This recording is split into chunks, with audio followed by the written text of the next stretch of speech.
tal? ¿Cómo están? Un gusto saludarles. Con enorme emoción nuevamente darles la bienvenida a su casa.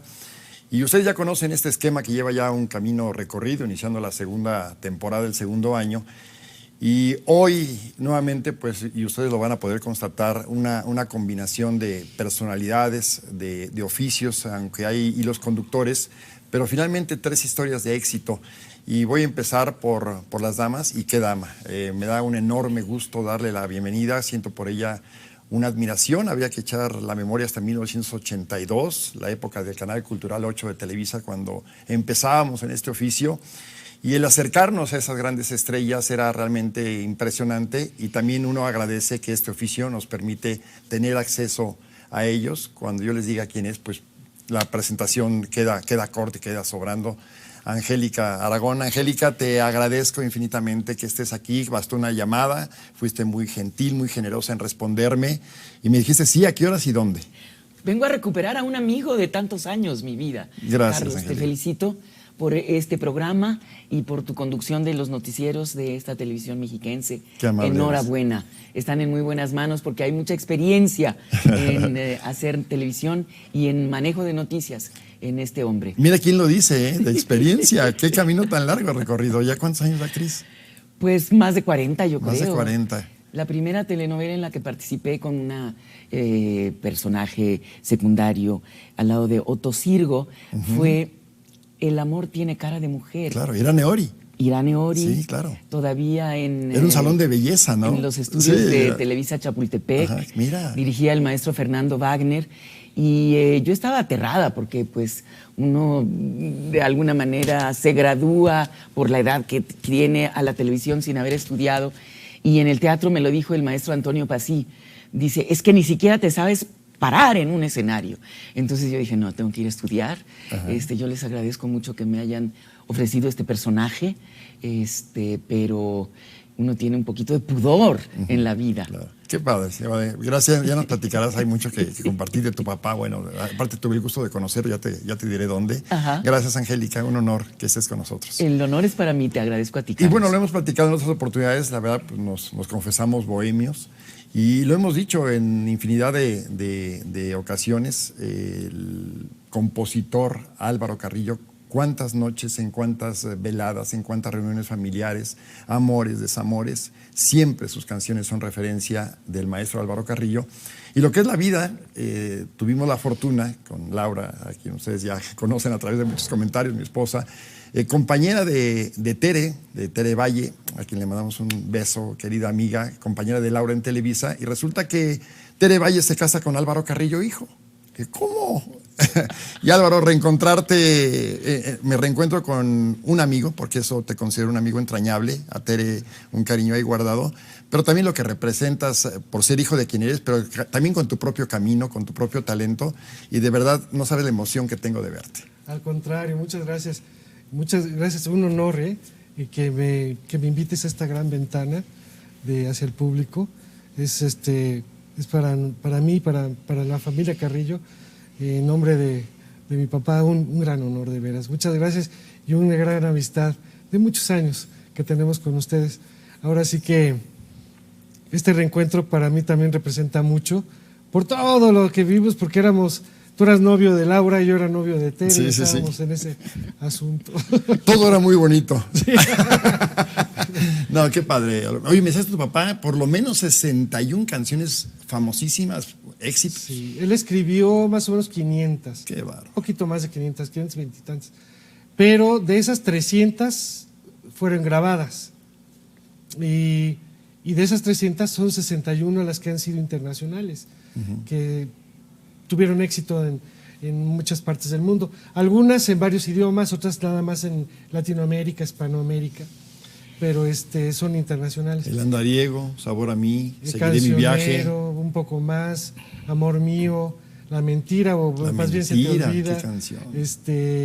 Seguiré, Orgullo, Sabrá Dios, No, La qué señal, bueno. un montón de canciones. Qué padre, un gusto, Álvaro, recibirte y reencontrarnos. Y gran amigo de mi papá, Sí, ya el veo. papá de la maestra. Sí, por eso hablaba yo de conexiones importantes aquí con Angélica. Y bueno, también, y lo refería muy bien Álvaro, este ejercicio de comunicación me ha permitido reencontrarme con grandes amigos y pues había quedado ahí y ahí está la foto y se los voy a presentar en un momento, va a aparecer en la pantalla. 1988 conducíamos un noticiero en ECO, en Televisa, y tenía yo el honor, imagínense, de entrevistar a un medallista olímpico, Jesús Mena, que yo siempre le he dicho, ellos tienen la enorme posibilidad, gracias a su talento deportivo, a ser inmortales. El ser medallista olímpico pues te convierte en eso, en un ser inmortal que quedas para la historia. Jesús Mena, Jesús, qué gustazo de volverte Carlos, a ver, de reencontrarme contigo. Recuerdo, pero perfecto, ese momento cuando entraste al estudio en 1988, después de los Juegos Olímpicos de Seúl. Sí, Carlos, muchísimas gracias por la invitación, por volvernos a reencontrar ya algunos años. Agradecer a Laura las atenciones para estar aquí. Y bueno, yo venía feliz de poder reencontrar a mi amigo, pero ahora me siento honrado de estar aquí con Angélica y con Álvaro. La verdad es de que pues, todo mexicano bien nacido los reconoce, les aplaude.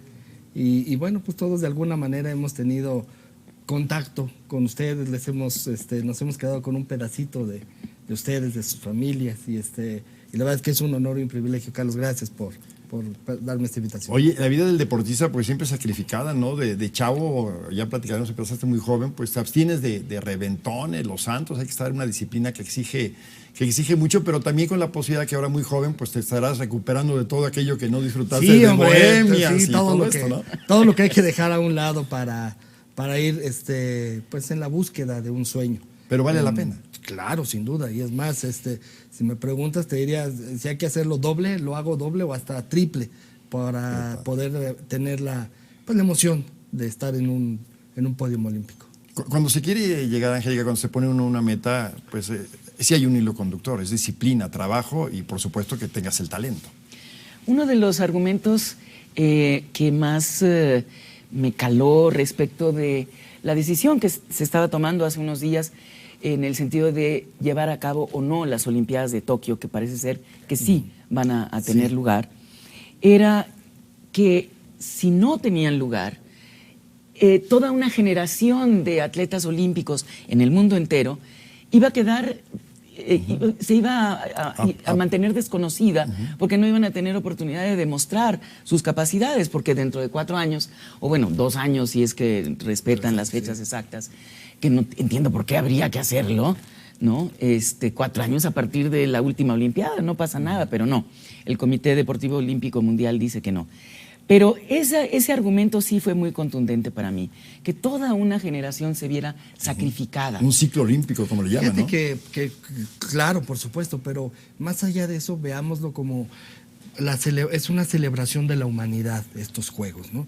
Y privarse de ello, pues no es algo pues que nadie está preparado, porque hay muchos atletas, padres de familia entrenados, hay mucha gente que va alrededor de estos atletas que uno ve en la televisión haciendo sus mejores actuaciones, pero atrás de ello hay un caudal de personas y bueno, ya desafortunadamente lo hemos vivido en la historia olímpica en varias ediciones, cuando fue la guerra mundial, ahora en los boicots en Moscú, el de Los Ángeles, y toda esa generación, pues supongo que ha de ser muy complicado para ellos, porque al final esa era su ilusión de vida, poder luchar y hacer su esfuerzo para representar a su país y quizá regalarle una alegría a su gente, ¿no?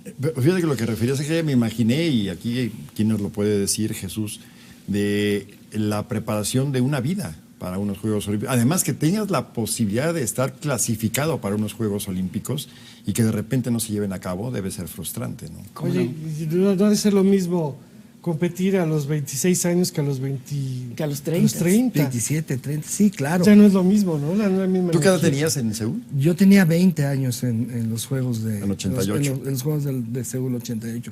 Y sí, lo que pasa es que el tiempo no perdona, la evolución natural del hombre pues va y de la mujer avanzando, cada vez es más rápido, cada vez son más giros, cada vez es más difícil. Y para ello pues te demanda mucho a tu organismo. Y un año es mucho tiempo, 2, ya no digamos 4 años después, ¿no? En tu seno familiar, Angélica, bueno, con tu papá, y lo voy a nada más, cuando decimos Ferrusquilla es inmediatamente la referencia del gran maestro, en una casa donde permeaba el arte, los idiomas, la cultura, porque también tengo que decirlo, y no es un cebollazo, lo creo, he tenido la oportunidad de tratar a grandes actores, actrices, y el común denominador es gente preparada, gente que lee, literatura, que se instruye. Pero tú eres una cuestión excepcional, lo mismo que has viajado, te ha permitido tener una visión más amplia del mundo, de diferentes culturas, la referencia de la nuestra. ¿Cómo se vivía en la casa del maestro Ferrusquilla y tú en ese afán de leer, de cultivarte, cómo fue? Pues mi padre siempre muy, muy inquieto por conocer, aprender, descubrir. Yo recuerdo que llegamos a Alemania. Yo tenía 15 años y de pronto pidió algo, ¿verdad? En alemán. ¿Wie viel kostet? Digo, papá, ¿hablas alemán? Dice, más o menos. Digo, ¿pero en qué momento lo aprendiste? Dice, en Radio Universidad todos los domingos. Y así, aprendía idiomas, reconocía, me imagino que tu papá también, a cualquier músico. Decía el domingo, ¿no? En la mañana, vamos a aprender el radio en el carro, yendo a algún lugar, para identificar a los compositores. Antes de que lo diga el locutor, a ver, esos acordes, ¿de quién son? Beethoven, mijita. O sea, no hay duda. Porque le era tan evidente, ¿verdad? Y muy siempre preocupado por enseñar, sobre todo a los más jóvenes. Y le dijo, mi papá, ¿qué te trae por aquí? ¿Ya desayunaste? Así todo cohibido. No, tío. Dele desayunar al muchacho. ¿Qué te trae por aquí? Quiero estudiar medicina, le dijo. Dice, caray, pero pues es una carrera de 10, 12 años. Por eso vengo a pedirle ayuda. ¿Y te vas a comprometer a terminar la carrera? Sí. Doña Lupe, ¿todavía hay un cuarto de azotea libre aquí arriba? Pues yo creo que sí. Para que se instale este muchacho se va a quedar 12 años. El doctor Octavio Aragón, fallecido ahora con COVID, lamentablemente hace un año, se volvió el jefe de servicios médicos del pueblo de mi papá, Choix, en el estado de Sinaloa, muy, muy atinado para diagnosticar, etcétera. Pero mi papá, sin pensarlo dos veces, así de, bueno, me voy a comprometer ahora con ese chamaco para toda la vida, sabía que era parte de su legado, porque él tuvo muy buenos maestros. Que eso es también lo que uno agradece en la vida, Carlos. Claro, haber tenido maestros que lo hayan inspirado a uno, que le hayan inculcado el placer de aprender, ¿no? En el caso del deporte es lo mismo. Igual, Angélica. No tenemos suficiente estímulo en la niñez para convertirnos en eso, en seres que estén dispuestos a hacer toda clase de sacrificios por lograr una meta. Tengo un gran amigo, Jerónimo García Medina, hijo de el Chango García Cabral, que volaba para atleta olímpico en gimnasia en las Olimpiadas de Beijing. Y fue al Comité Deportivo Olímpico. Yo viví todo el tiempo en Calzada de Conscripto, aquí no tan lejos, frente a esas instalaciones. Y les dijo, pruébenme el potro, eso, las paralelas, el trapecio y todo, sensacional, muchacho. Pues órale mi vida a entrenar para dentro de 2 años. No, pero necesito que me bequen, porque si no voy a hacer más que esto, ¿de qué voy a vivir? No, pues eso no hay. Entonces, frustrado y decepcionado, de pronto tocan a su puerta. ¿Usted es Jerónimo fulano tal? Sí. Venimos del Circo del Sol de Las Vegas y se lo llevaron, mi vida. Y nos perdimos tal vez de una medalla olímpica, pero por esto, falta de darle importancia a la preparación de la juventud. Sí, una estructura que cree campeones, ¿no? Una fábrica de campeones. Pero como dice Angélica, muy importante tus maestros, ¿no? Sí. Yo tuve 2 grandes maestros, sobre todo Gustavo Osorio, que fue quien me inicia y que crecimos juntos, fue con mi papá, pues yo llegué a los 8 años.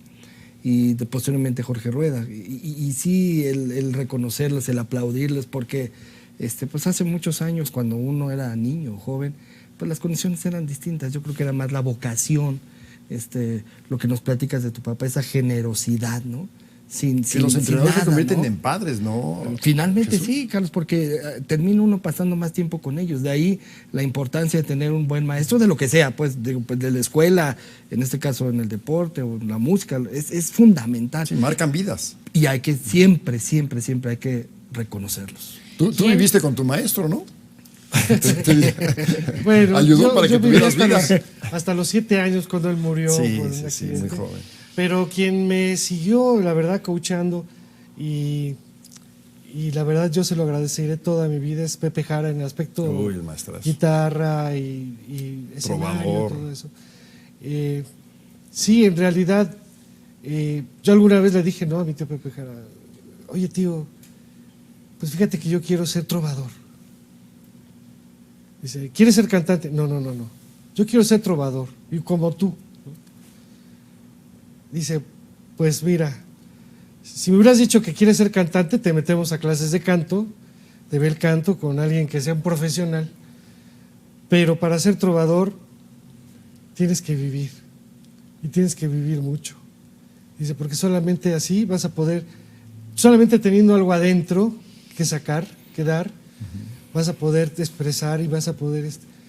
Dice, eso lo se hace en los bares. Esa carrera se hace en los bares, esa carrera se hace en los camiones, esa carrera se hace en los pequeños escenarios, en la vida, la vida en las nocturna, fiestas, ¿no? La noche. en las bohemias particulares. Y solamente así te vas a dar cuenta de qué es lo que le gusta a la gente oír. Y cómo le gusta, porque el trovador no es un cantante en realidad. Digo, cantantes Pavarotti, no sé. El trovador es yo creo un gran decidor de canciones. Decidor de canciones. Muchas veces no cantamos bien, pero las sabemos decir. Y sabemos entender a la gente, las sentimos, ¿no? Es algo que él me enseñó. Me dijo, cuando tú estás en un escenario, no, antes de que la gente te sienta a ti, tú tienes que sentir a la gente y darle lo que está esperando. Porque tú a lo mejor ya traes una listita ahí, la llamamos la chuleta, ¿no? Traes tu chuleta de canciones, es una lista, pero la gente te está pidiendo otra cosa. Están en otro momento. Entonces tú tienes que ir sacando y dándoles lo que... Esa es la diferencia entre un trovador y yo creo que un cantante profesional. El cantante profesional ya trae un sketch, trae una lista, un programa bien armado. Acá no, aquí es el contacto con la gente. Y bueno, a mí la verdad me gustó mucho que tuviera yo esa suerte en la vida de que don Pepe Jara y muchos artistas que yo conocí, como el maestro Ferrusquilla y muchísimos otros trovadores, que además eran cantantes y compositores, tuve contacto con ellos y tuve la fortuna de mamar todo eso que ellos yo escuchaba y se me quedaba, ¿no? Y se me quedaba muy adentro. Roberto Cantoral, muchos que me enseñaron. Si a ti, por ejemplo, me decía el maestro Cantoral, cuando componía, ¿no? Si a ti mismo tu estribillo no te conmueve, tu canción no sirve. Tienes que volverla a hacer. Cosas de esas nunca se te olvidan. Sí, yo solamente en mi nivel de afición, a mi cantante que no emociona, puede ser una buena voz, muy entonado, pero si no te emociona, no hay. Vamos a hacer una pausa y regresamos. Y no te voy a dejar escapar a lo que refería Angélica, de que decía, bueno, tu papá también, ¿cuántos hermanos? Regresando de las cuentas. Tengo 3 hermanos, somos 4 en realidad. Ahora, pues regresamos con más aquí a su casa.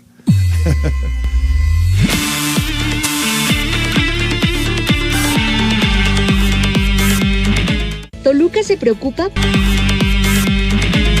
Estás viendo Su Casa Edomex. Repetición. La Feria.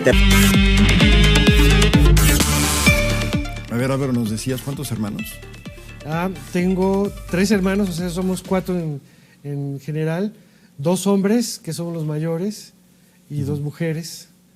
Y pues los 2 hombres somos los que hemos sido afines a la guitarra y a la composición. Y mis hermanas, bueno, mi hermana Marisa es escultora, pintora. Ella se fue a Europa de mochilera y allá aprendió en Madrid y en Suecia pintura. Y mi hermana chica tiene un don que nosotros nunca tuvimos, los otros 3, que es el don de manejar bien el dinero. Los artistas, sí, la gente que nos dedicamos a otra cosa, generalmente no somos muy buenos, no muy bien administrados y no tenemos ni noción de cómo manejar eso, pero mi hermana chica esa es la clave. ¿A qué se dedica? Ella, bueno, ella estudió idiomas, pero bueno, pues ahorita es ama de casa, tiene 2 hijos maravillosos, pero en realidad ella es la que maneja en la familia lo que es, cobra esto, no digas esto, oye, ¿por qué se está yendo esto? ¿Por qué no? ¿Por qué allá no nos están pagando? Es lo que no sabemos hacer muchas veces, o lo que no nos interesa hacer los demás. Claro. Angélica, en la actuación aplica lo mismo que referíamos, es de emociones. El actor que no emociona, yo creo que no sí. transmite. Y bueno, pues el método de actuación de los Estados Unidos habla del que uno tiene que hacer una referencia personal en todo caso, en todos los casos, en relación a las emociones. Me decía mi papá a propósito de las telenovelas: oiga, mijita, ya no llore tanto, se va a enfermar del corazón. Decía, porque el organismo no sabe si uno está llorando de mentiras o llorando de verdad. Es decir, el movimiento que hay aquí para que surja una emoción triste es el mismo. Entonces, no desgaste su corazón tanto con esas telenovelas. Hubo un descubrimiento que tuve hace relativamente poco en relación a la actuación. Llegó aquí invitado por Lázaro Cárdenas, un japonés a fines de los 40, terminando la Segunda Guerra Mundial, naturalizado mexicano, venía de Moscú, porque familia comunista en Japón, emigraron él y el tío cuando se conforma Unión Soviética. No habla, él tiene 13, 14 años, no habla nada de ruso, entonces lo ponen a trabajar en algo que no necesitara entender mientras aprendía. Y tuvo que barrer un teatro, el escenario, y entonces lo saludaban, fue subiendo. Era el teatro de Stanislavski. Se volvió el primer asistente y transcriptor de las enseñanzas de Stanislavski. Llegó Sequizano, maestro de López Tarso, Isela Vega, Beatriz Sheridan, una cantidad de actores importantes en nuestro país que yo decía, pero qué grandes actores son, ¿cómo se generaron? Porque nosotros teníamos la escuela del Teatro de Oro Español y era una cosa pues todavía del siglo XIX, etcétera. Y llega Sequizano y dice, primer punto en sus enseñanzas, si uno quiere ser actor, tiene que aceptar la responsabilidad de un personaje por las razones correctas. Entonces, no es porque, pues, ¿cómo voy a decir que no si es el estelar de la telenovela? ¿Cómo voy a decir que no si me están ofreciendo un dineral?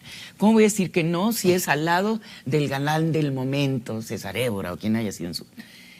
Dice, uno lo que tiene que decidir antes de aceptar un personaje es si uno está dispuesto a dejar de ser uno mismo para convertirse en esa otra persona.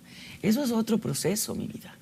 No es me pongo el traje de la reina Isabel y la corona que me queda un poco apretada y me siento y soy la reina. Él dice, tiene uno que realmente dejar de ser uno y asumir. Entonces, eso a mí me ha ayudado a entender por qué me cuesta tanto trabajo hoy, que estoy en condiciones de poder decir sí o no a una oferta de trabajo, o estaba antes de la pandemia, ¿por qué me llama un personaje y otro no?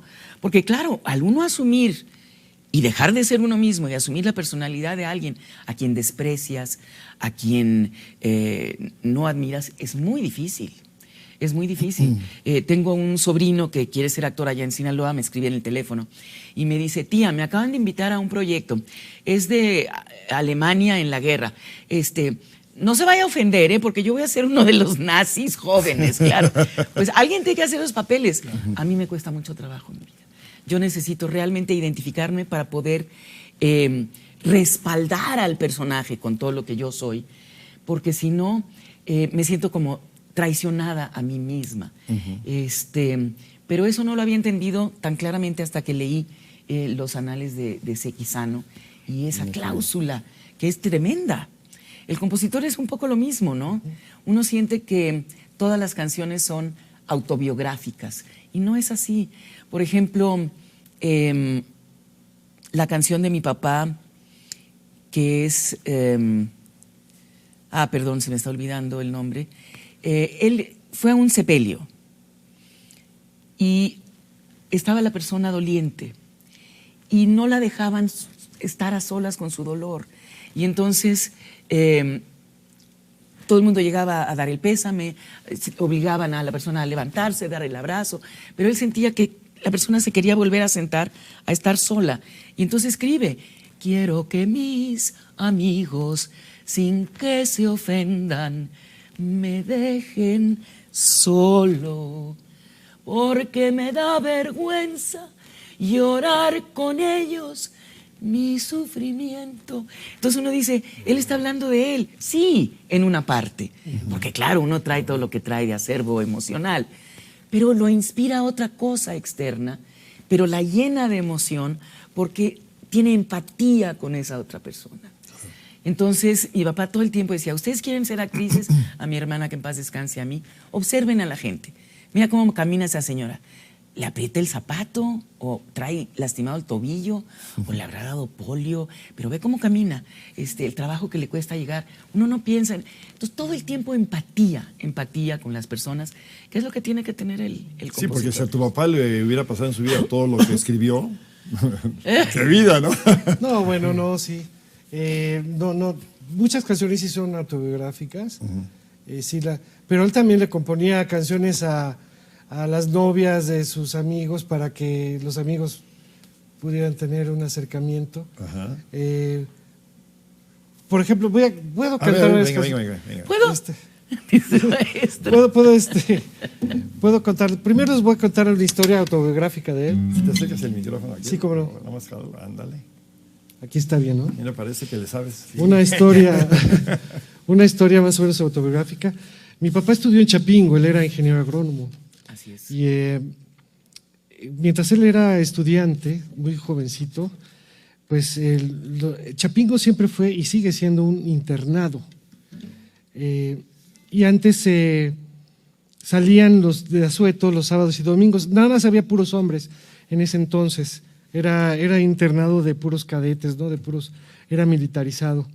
Y bueno, salían los fines de semana y muchas veces salían de Texcoco, donde está Chapingo, se venían a la Ciudad de México y aquí se pasaban el fin de semana y pernoctaban. En este caso les voy a contar que mi papá y algunos paisanos de él de Oaxaca, de la Costa Chica, pernoctaban en una vecindad que todavía existe por ahí atrás de Palacio Nacional, que está en la calle de la Soledad. Ahí había muchos costeños y les daban chance a los alumnos de que se durmieran de sábado a domingo. Y mi papá fue muchas veces, vino muchas veces esos fines de semana, tanto que hubo un romance con una costeña ahí, una señora que le doblaba la edad. Esta señora tenía 40 años, ya tenía 2 hijos, era madre soltera. Y mi papá tenía 19 años en ese entonces. Bueno, pues hubo tal... Mirada de mujer anticipado. hubo tal romance ahí que de ese romance nació una niña. Pero bueno, pues nació muy prematura. Estamos hablando de los años 40 y con una señora ya cuarentona. Tuvo problemas, nació muy prematura la niña y entonces mi papá necesitaba conseguir 1,500 de aquellos pesos de los años 40 para poderla tener que se siguiera desarrollando en una incubadora. Bueno, pues ¿qué hace un chavo? Imagínate a la hora, hoy en día, de 19 años para conseguir el equivalente, pues son unos 25,000 pesos, algo así. Lo que se le ocurrió fue agarrar su guitarra e irse de restaurante en restaurante, de bar en bar, toda una semana, faltó a la escuela, toda una semana. Y con tan buena suerte que por propinas logró conseguir los 1,500 pesos. Él dice que los guardaba en una bolsa de papel de estraza de esas de pan para que no se la robaran. Y bueno, tal que llegó con su pareja y le dijo, ya está, ya podemos pagar el hospital, ¿no? Y ella le dijo, pues fíjate que no va a ser ya necesario porque la niña ya murió. ¿Cómo crees? Híjole, a mi papá se le partió el alma, ¿no? Y dice, bueno, ¿y qué hicieron con ella? ¿Dónde está?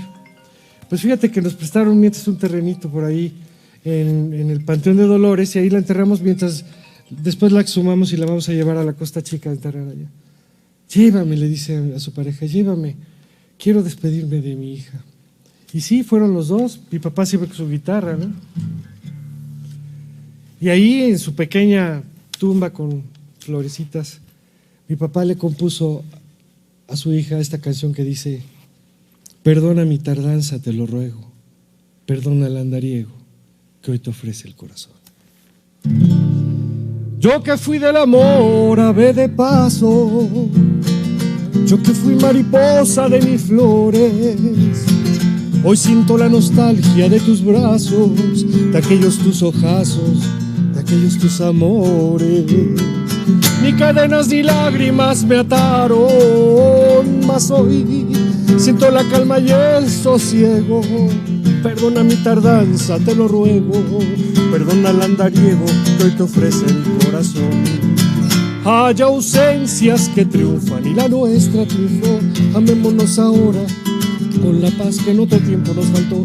Cuando yo me muera, ni luz ni llanto, ni luto ni nada más. Ahí junto a mi cruz, tan solo quiero paz, solo tu corazón.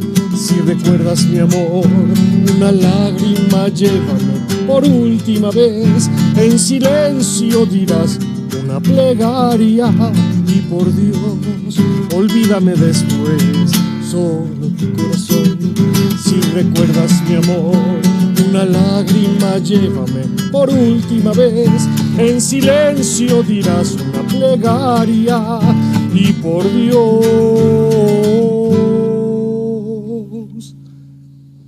olvídame después.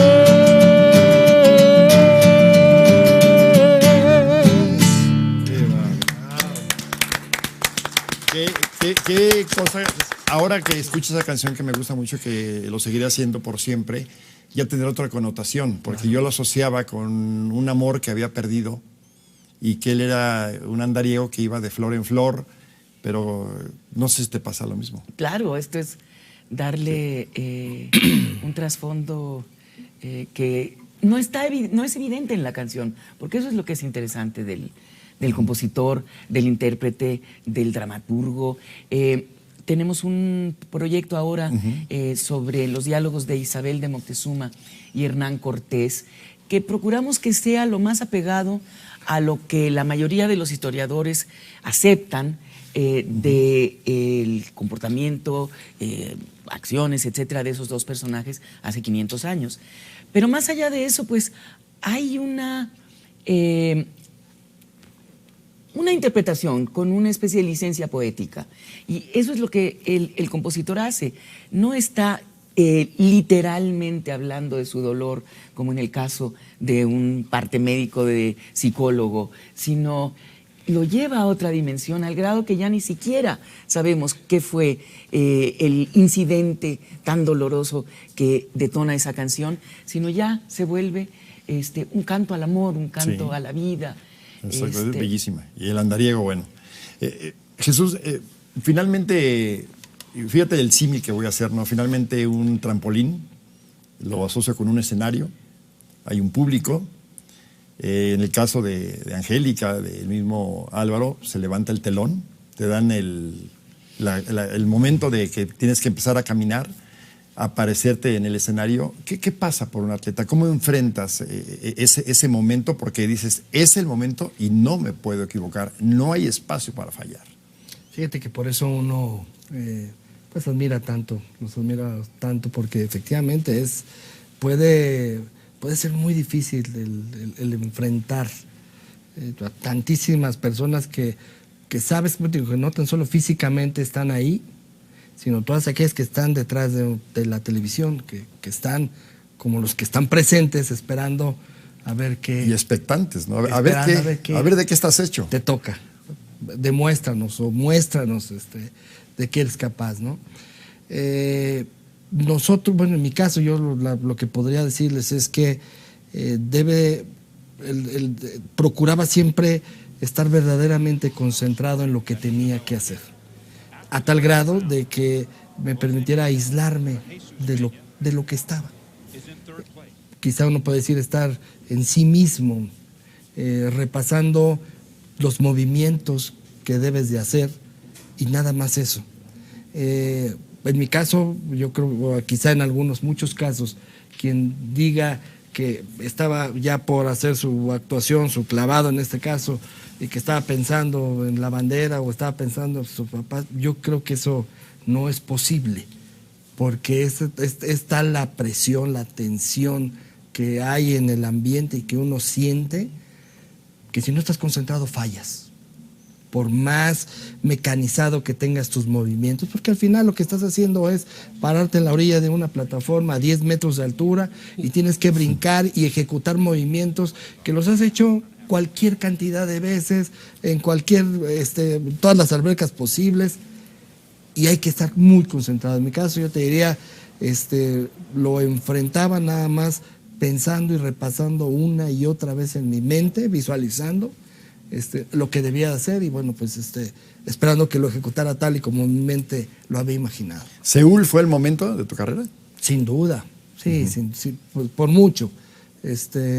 Alrededor, pues, historias muy difíciles que lo hicieron, cuando es complicado, cuando tú anhelas algo, quieres algo y vas en pos de ello y resulta que sabías que es difícil, pero no es difícil, sino es verdaderamente difícil, cuando lo logras es verdaderamente una gran recompensa y por eso lo decía. Alrededor de ello podría decir, son mis primeros juegos, yo llego a los 8 años, son 12 años de entrenamiento, crezco con mi maestro, a mi entrenador no lo llevan a los juegos, entonces voy sin el entrenador. Increíble, que me conocía de niño, desde el día 1 que yo llegué a la alberca de la Unidad Cuauhtémoc del Seguro Social ahí en Naucalpan, desde el día 1 hasta los juegos y no lo llevan. Podría comentarles historias de trajes. Me escribió mi programa, estamos en 88, no había teléfono, no había todo lo que hay, el avance más importante del fax. Me escribió y guardo con mucho aprecio unas notas, un programa, qué hacer, cómo no hacer. También ahí influyó una carta hermosísima que me hizo mi hermano, que descubrí cómo es la vida, ¿no? Momentos antes de este gran momento culminante, tuve oportunidad de leer esa carta preciosa que me escribió mi hermano, que no sabía que estaba ahí en mi maleta. Al abrir un zipper me la encontré, fue algo muy emocionante. Ya para viajar me dice mi entrenador, te tengo una buena noticia, una mala noticia. La buena noticia es que logré conseguirte unos trajes de baño para que compitas en los juegos. La mala noticia es que pues, son muestras, es una talla más grande de lo que tú usas, pero pues amárratelo fuerte.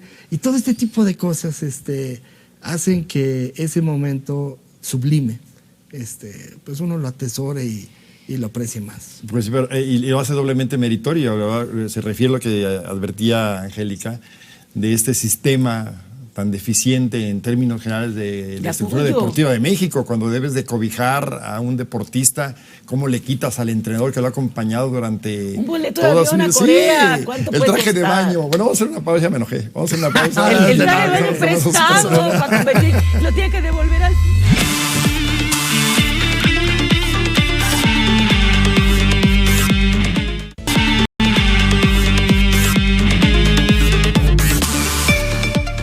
Echarle limón a la herida, pero me quedé todavía con lo de Seúl, las condiciones.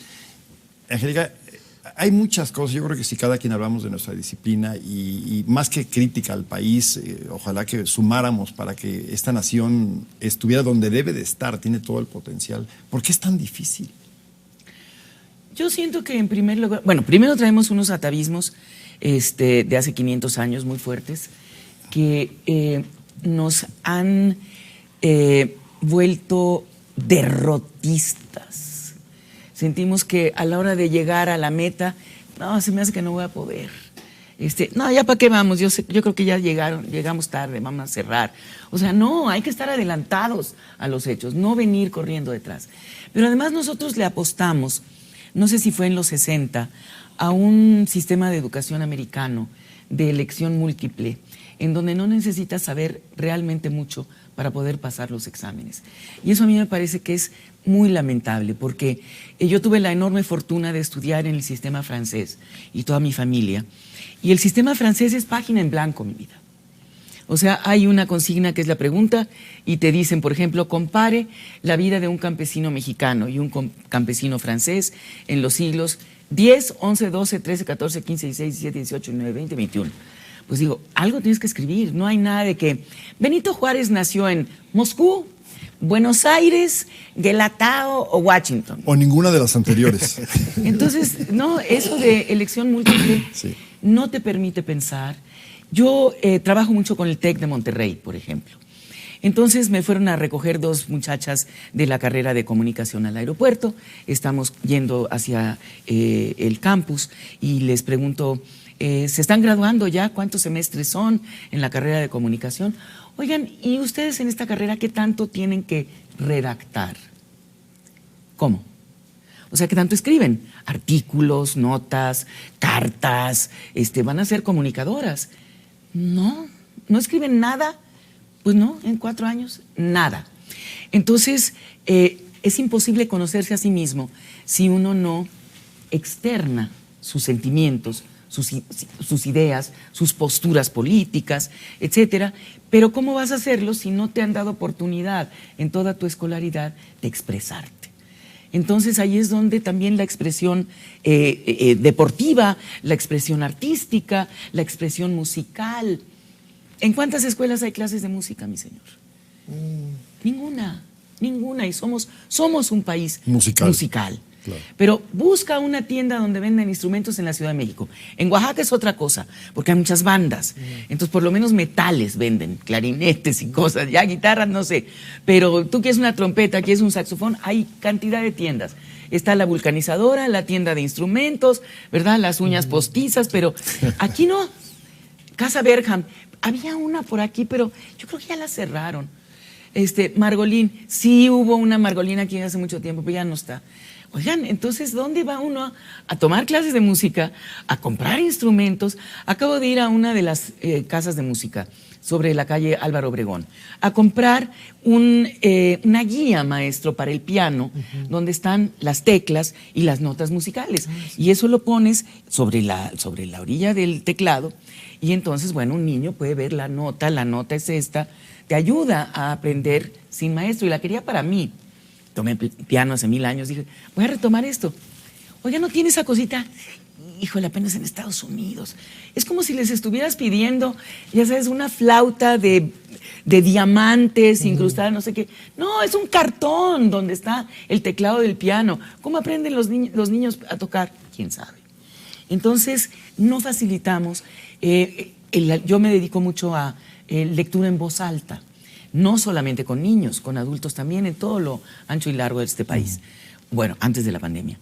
Entonces uno ve que los niños sí saben las letras y las palabras, pero ¿qué entendió de lo que leyó? Nada. Mi asistente y compadre desde hace más de 30 años, el señor Francisco, que es una gente con una gran intuición, una gran capacidad de inteligencia, pero escolaridad fallida, mi vida. Entonces, como ahorita que está esperándome mientras estamos aquí, compadrito, está la revista Proceso, para que se desaburra y sobre todo para que se entere de cosas. Y cómo no, y estoy segura que la lee. Pero al final, el resumen, mi vida. Resumir tus ideas, tus pensamientos, tus sentimientos en una canción. No es posible porque no hay entrenamiento para eso. Claro. ¿Qué le pareció el proceso, compadre? No, pues, imagínense todo lo que dicen. ¿Pero qué dijeron? Cantidad de cosas. ¿Pero qué? Pues todo lo que está pasando, sí, bueno, pero dígame una. Entonces, ahí es donde el maestro no nos ayudó. Nosotros teníamos maestros en la escuela y de la SEP, o sea, tampoco, donde con bicolor se usaba el verbo, el predicado. ¿Cuál es la idea más importante de este párrafo? Aquí tengo mi guión todavía que estoy memorizando de Isabel de Moctezuma y Hernán Cortés. Y todas las palabras importantes están marcadas con un plumón de otro color para que tú nada más veas la hoja que está completamente impresa y nada más digas la casa, esto, la traición, el dinero y esto. Entonces ahí ya está organizándose el pensamiento, la mente. Nosotros somos muy desordenados. Sí. Y fíjate que de esa falta de estructura, ¿cuántos talentos se pierden en el camino? ¿Cuántos deportistas? ¿Cuántos compositores, músicos? Pero sin embargo, a pesar de eso, y bien lo decía Angélica, un país tan musical, Álvaro, y mira quién se lo digo, a Álvaro Carrillo, hijo, a la hija de Ferrusquilla, somos campeones del mundo en compositores. Son maravillosos. ¿Qué tiene este país para esa riqueza, Álvaro? Bueno, antes que esto te voy a platicar que hay una especie de marca o imagen entre muchos nuevos compositores o nuevos artistas jóvenes que tienen el estigma de que no necesito saber música para ser compositor, ¿no? Dices, no, bueno, ser compositor nadie te va a enseñar a componer. Puedes tener o adquirir el oficio de hacerlo lo mejor posible, ¿no? De hacerlo bien. Pero eso se adquiere con el tiempo. Pero muchos dicen, no, es que José Alfredo Jiménez componía de chiflidito, ¿no?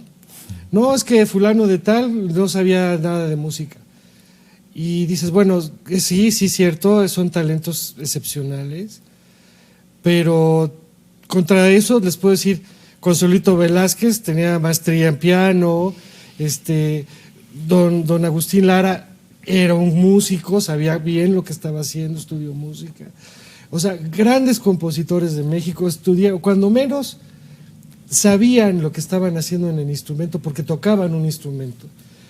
Y eso ya como que a ellos ahorita les da mucha flojera decir, no, pues no necesito saber música. No, pues no, pero si eres un genio como los que estás diciendo que no componían sin música, sin saber música, yo te voy a decir que Beethoven sabía mucha música y llegó a ser lo grande que fue porque sabía de música y a él lo obligaron a estudiar. Entonces, yo creo que sí es mucho la flojerita, ¿no? De decir, no tengo que luchar tanto si yo ya tengo el talento. No. Una cosa es que tengas el talento. Yo lo comparo mucho con los deportistas o los toreros, ¿no? Todos somos cultura aquí, la cultura del deporte. Todos los toreros y los deportistas podrán tener el talento que tú quieras, pero si no tienen técnica, si no tienen disciplina, si no tienen oficio, estudio y varios entrenadores que les den además la experiencia, el ir a competir desde las alberquitas chiquitas o desde una cancha de tierra, ¿no? Hasta los más grandes estadios del mundo, pues eso yo creo que es lo que les da flojerita o que no quieren pensar. Sí hay que estudiar. Y fíjate, Álvaro Almena, lo que dices, y todo esto que está muy bien dicho se resume o se concreta en que en el momento que se debe mentalmente estés preparado. O sea, porque puedes ser muy talentoso, ser muy trabajado, haber tenido todo, pero si ese día la mente no decide que sí puede y que sí quiere, por más talento y por más esfuerzo y por más. Y yo quisiera dejar nada más compartirles a ustedes y que quede esta idea. Los Juegos van a empezar dentro de poco en Tokio. Con esto que hemos platicado, que empezamos así ahorita, de esta herida que le ponemos limón, yo quisiera llevarles mejor a esta reflexión. Ahora que empiecen los Juegos y que veamos a nuestros deportistas competir contra lo mejor del mundo, hay que reconocerle el grandísimo esfuerzo que hacen, primero, por estar ahí. Porque más allá de estas historias que uno platica y que son experiencias de vida, es una competencia desigual, porque no todos los que participan llegaron con los mismos apoyos o recursos. Es muy desigual, es una competencia entre desiguales. Y sin embargo, ahí están nuestros atletas, ahí están nuestros deportistas. Y eso, simple y sencillamente que estén, hay que aplaudirles y hay que reconocerlos. Y más aún, si alguno de ellos se acerca a los primeros o es medallista olímpico. Yo creo que para nosotros como mexicanos, con esto que sabemos, porque todos lo sabemos que es muy desigual, debe de llevarnos a una reflexión de hacer un mayor reconocimiento a todos nuestros deportistas. Y bueno, para aprovechar, Carlos, Angélica y Álvaro, para desearles mucha suerte, que tengan mucho éxito ahora en estos juegos que inician y pues ya que están ahí ya ganaron. Nos sentimos orgullosísimos y ojalá que avancen y que lleguen lo más lejos posible. Claro, qué padre reflexión. Angélica, a ver tú, las que me acuerdo y que las hemos cantado, Échame a mí la culpa, ¿sería una de las canciones que más han sido traducidas a otros idiomas? Pues la canción del mundo más grabada, hasta donde sabemos, es Bésame mucho, de la maestra Consuelo Velázquez. Y evidentemente pues la mexicana más grabada también. Pero hasta donde nosotros sabíamos, la segunda canción más grabada después de Bésame mucho en México es Échame a mí la culpa. Entonces yo no conozco muchas versiones más que en francés, en portugués y en español. Yo te escuché una vez cantarla inglés, en francés. ¿Nos francés? Regalas un pedacito así? Estamos aquí, la hagas a ver. Julio Iglesias. ¿Él la grabó? Que la grabó. ¿En francés? En francés. Y de pura casualidad lo supimos porque los discos pues, salen simultáneamente a la venta en Europa y en México, etc. Entonces el disco Divorcio de Julio Iglesias traía la canción Échame a mí la culpa, grabada por él. Pero estando yo en Ginebra, Suiza, fui a un supermercado y me quedé maravillada porque había una pared entera de salsas para espaguetis. Yo dije, bueno, puede haber tanta variedad, putanesca y esto, y la rabiata, y pesto y todo. Pero entre los frascos, un CD metido. Y yo tengo mi cabeza organizada, entonces yo siempre organizo los súperes. Entonces ese CD lo puse en mi carrito para llevarlo a donde debe estar, ¿no? Entre las salsas de espagueti. Y me dijo mi hermano, medio hermano que tengo y que vivía en Suiza en ese momento, ahora está en San Francisco, ¿vas a comprar este disco de Julio Iglesias? Se le hizo raro en esa compra. Ese disco, le dije, no, lo que pasa es que lo voy a regresar a su lugar, pues estaba aquí en un lugar equivocado. Está traspapelado el disco. Me dice, pues deberías de comprarlo porque aquí vienen 2 versiones de Échame a mí la culpa de tu papá. Le digo, ¿cómo que 2? Y sí, en efecto, traía un track más del disco que se vendió en México.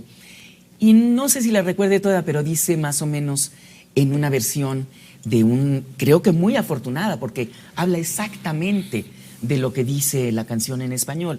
A diferencia, por ejemplo, de Esta tarde vi llover de Manzanero, que en la versión de Shirley Bassey, creo que es mucho mejor la versión en inglés que la letra del maestro, porque él habla de la lluvia en la primera, pero luego ya se va un pájaro en su nido y otras cosas, y Shirley Bassey habla de la pura lluvia, de los paraguas, de la gente en la calle corriendo, ¿verdad? Pero más o menos dice: Tu sais mieux que personne que je m'efface. Tu m'as trahi, c'est vrai, j'en souffre encore. J'ai perdu ce combat de guerre, hélas. Sache que malgré tout, je t'aime toujours. Ay, qué bonito. De esa, a ver si me acuerdo. No, yo quería nada más decir algo en relación a las emociones, porque mi papá escribe muchísimas canciones de amor que son muy sentidas, como dijeran. Pero también un enamorado de México escribe muchas canciones a este país. Entonces hay una canción que grabó Amparo Ochoa y que se llama El Oro Blanco, dedicada a un lugar en Nuevo León que se llama Ciudad Anáhuac, Nuevo León. Y ahí se sembraba algodón y después ya no. Y es un poco como la historia del agro mexicano, que estamos, bueno, pues con la proximidad de los norteamericanos, ¿no? Y él nada más, el final, bueno, él dice, lo que voy a relatar pasó en Nuevo León, Ciudad Anáhuac, para serles franco, donde sembraba algodón que el mundo llamó injustamente el oro blanco, tal vez porque él ignoró el negro sudor que me costó cultivarlo, doblado sin compasión al rayo del sol, hasta lograr cosecharlo. Lo que voy a relatar pasó en Nuevo León, Ciudad Anáhuac, para ser exactos. Pero luego es muy triste porque dice, el Teatro Apolo sirvió para la reunión con los señores que comprarían. Llegamos a la reunión y aquello era hablar en un idioma que no entendía. Ese es otro problema de nuestro país, no hablamos inglés. Vendimos nuestro algodón sin más discusión al precio que ellos ponían. Perdón. Y para volver a sembrar había que comprar al triple nuestra semilla. Y al final dice, cansada de producir, y papá lloraba cuando cantaba esto, la tierra murió y solitario la estoy velando, Y este país, la semana pasada me enteré, es el que más se calentó de todo el planeta, México. Por eso se está muriendo la tierra. Más allá de que nos vendan la semilla más cara a los americanos, el promedio de calentamiento global en los últimos 10 años del planeta fue de 0.98 grados centígrados. México, 1 grado 48 céntimas. O sea, estamos hablando... 1 grado 48 cuando el promedio del mundo era de 98 céntimas. Entonces, por eso me conmueven tanto estas canciones, porque claro, él bellísimo. previó, ¿no es cierto?, que esto estaba pasando y que la tierra, como somos de origen campesino, mi abuelo era agricultor muy, muy humilde, ahora mis primos son agroindustriales. En Sinaloa, dice mi papá, granero de mi nación es ahora Sinaloa. Qué padre. Para la salida, entonces nos regalas la de Échame a mí la culpa. A ver, venga. Pero en francés, maestro. Sabes mejor que nadie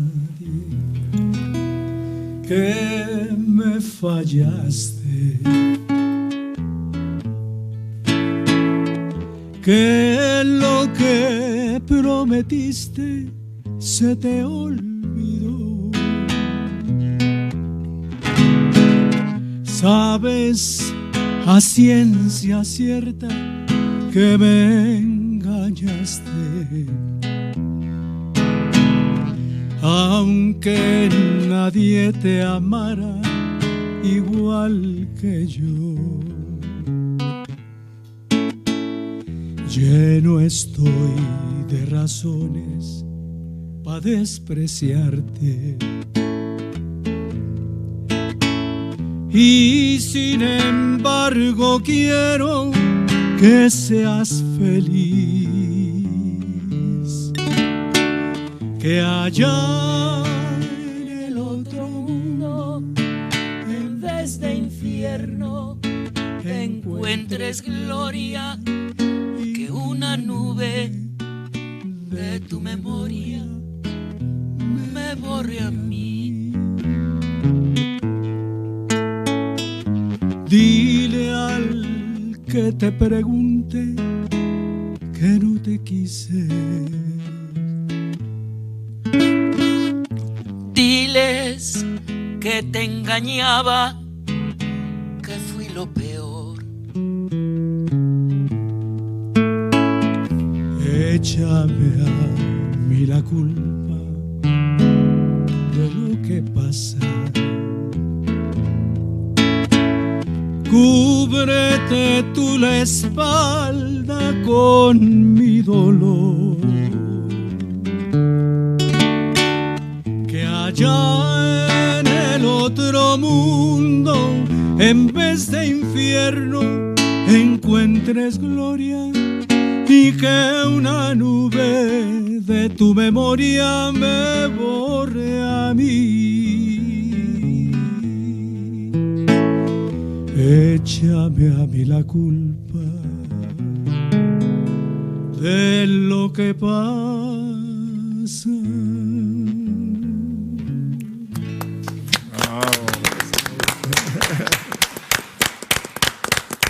Qué bonita canción.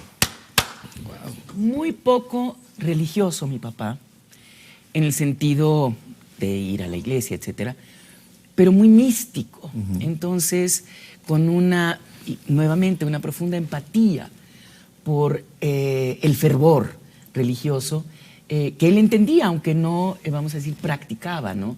Entonces tiene varias canciones, una canción escrita, por ejemplo, a la Virgen de Guadalupe, que a mí me parece muy afortunada, una canción que se llama El libro de los dioses, ¿no? En donde él dice, en un libro los dioses escribieron las cosas buenas y las malas que vendrán, destino por nombre le pusieron, y es la ley del más allá.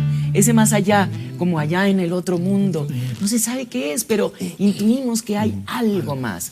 Y en estos textos de Isabel de Montezuma y Hernán Cortés, creo que se define de manera muy clara lo que nos distingue a nosotros como, vamos a decir, primeras naciones, que ahora es lo políticamente correcto, de los europeos. Dice Isabel de Moctezuma, vosotros los españoles nunca habéis entendido lo que era nuestra dualidad. Nosotros tenemos la capacidad de sentir y percibir esa otra realidad que está más allá de esta. Y aquí, por eso tenemos todavía curanderos, chamanes, adivinos.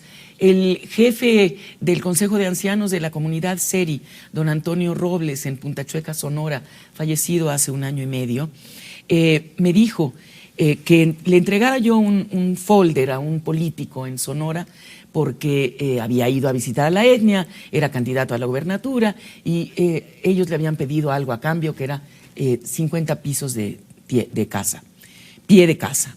Y entonces él tenía ya la lista de esas 50 personas, pero ya no le contestaba el teléfono el candidato a gobernador. Y entonces me dijo, ¿usted es el conducto para entregar esto? Le dije, don Antonio, ¿qué tan urgente es? Porque yo ni conozco a este señor, ni voy a Hermosillo, yo de aquí me voy al aeropuerto, me voy a México, y me hacía así, ¿pero por qué se angustia tanto si usted es el conducto? Le digo, porque no quiero quedar mal con usted. Y me dice, es que no va a quedar mal conmigo, usted es el conducto. Bueno, me llevé el folder. Las muchachas que me habían conducido hasta allá no querían ser las que llevaban a entregar eso porque eran de otros partidos, entonces no querían que se les viera entrando a la oficina de este señor. Entonces yo les dije, bueno, lo mandamos por un correo de esta cosa, esta feta o algo, y ni ustedes ni yo. Llegando al aeropuerto, a ver, niñas, el folder, el dinero, y me dicen, no, ese señor que va con usted en el avión es al que le va a entregar, y el hombre venía sentado a mi lado en el avión, en el vuelo. Y don Antonio lo sabía. Entonces, esa otra realidad que está más allá de la nuestra, esa es la realidad en la que se mueven nuestra gente, nuestros compositores, toda la gente que trabaja con intuición. A propósito de lo que decía el maestro de la concentración del atleta en su momento, me ha tocado la fortuna de trabajar con algunas figuras importantes del cine norteamericano. ¿Por qué no nos lo cuentas después de esta pausa brevísima? ¿Cómo ¿Sí? no? Para que no se nos vaya. Ya pasamos una pausa y regresamos aquí a su casa con más.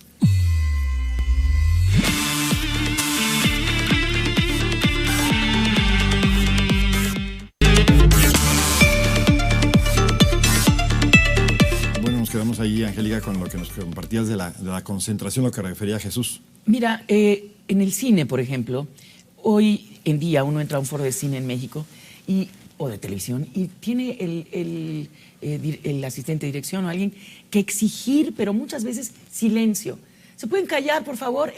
Vamos a filmar. Silencio. Y nadie. Todo el mundo haciendo su vida.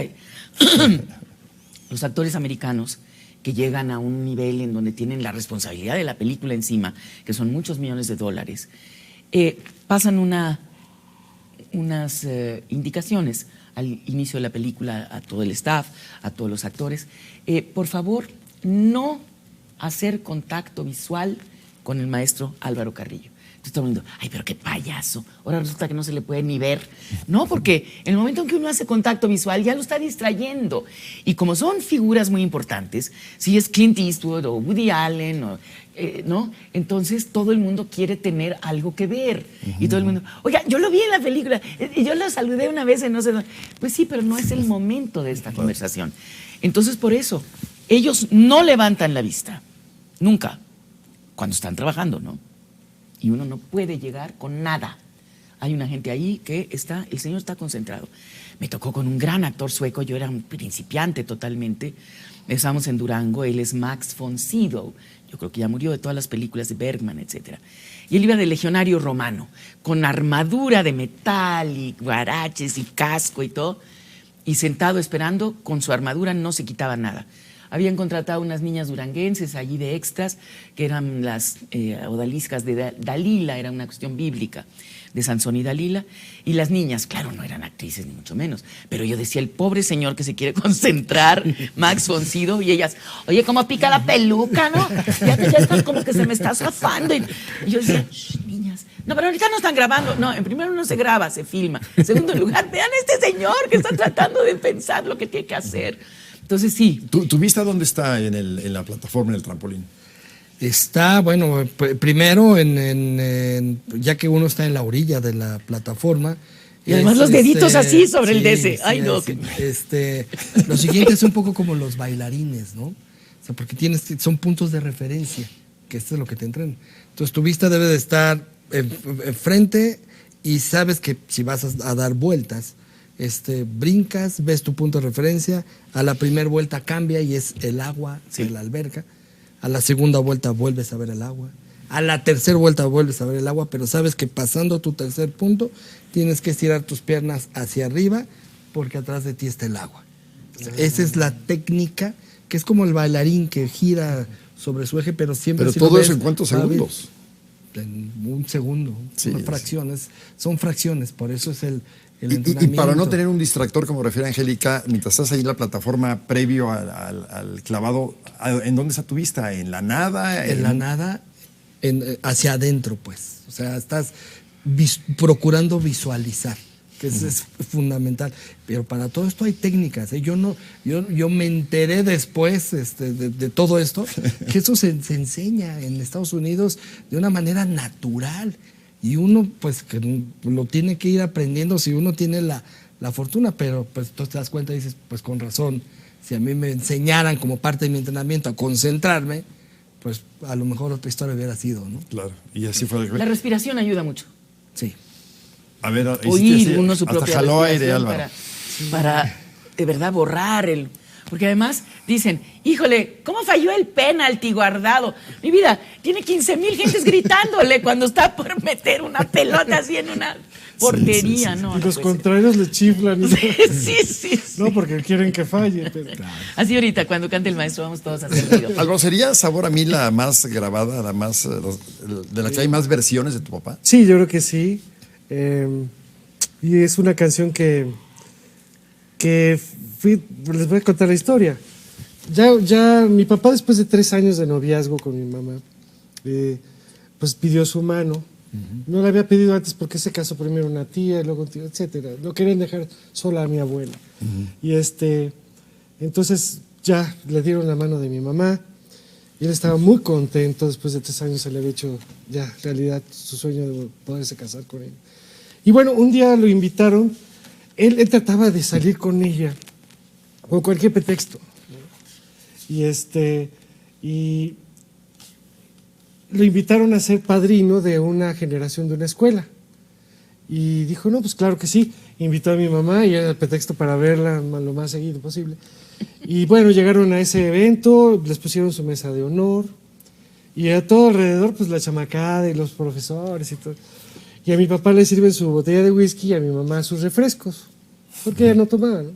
Y entonces estaba mi papá. Mi papá era una persona muy, muy inteligente para hacer bromas. Y mi mamá se reía de todo lo que... Mi mamá le encantaban los chistes de mi papá porque eran muy inteligentes. Bueno, y entonces le daba un traguito al whisky y un besito a mi mamá. Ahí estaba. Y ahí otro traguito al whisky y otro besito a mi mamá. Y al rato, después de 2 horas de estar ahí, mi mamá le dice, oiga, ingeniero, porque además en ese entonces los novios hablaban de usted, ¿no? Oiga, ingeniero, ya estuvo suave. ¿De qué? Pues es que usted le da un traguito a su whisky y un besito a mí y ya se me subió, ¿no? Yo no siento las manos. Entonces le dice mi papá, Anita, esa va a ser mi revancha. Y mi mamá, ¿revancha por qué? No, no, dice, no me lo toma mal. Simplemente por esto, porque, por ejemplo, salimos hoy, ya la llevo a su casa y ya me voy a la mía y bueno, pues antes de dormir me quedo en la penumbra de mi cuarto acostado viendo el techo del cuarto y pensando en todo lo que dijimos y lo que hicimos hoy y sobre todo lo que vamos a hacer ya cuando estemos casados. Y de repente me palpo los labios y siento el sabor de su bile. Y mira que en aquel entonces las mujeres usaban bile de cera y era espeso, ¿no? Se te quedaba varios días el sabor. Y dice, pues ahora que yo la llevé a su casa y me vaya a la mía, y usted se queda así en la penumbra de su cuarto, viendo al techo y pensando en todos los planes que tenemos de cuando seamos casados y que es la familia, y usted se palpe los labios, va a tener sabor a mí.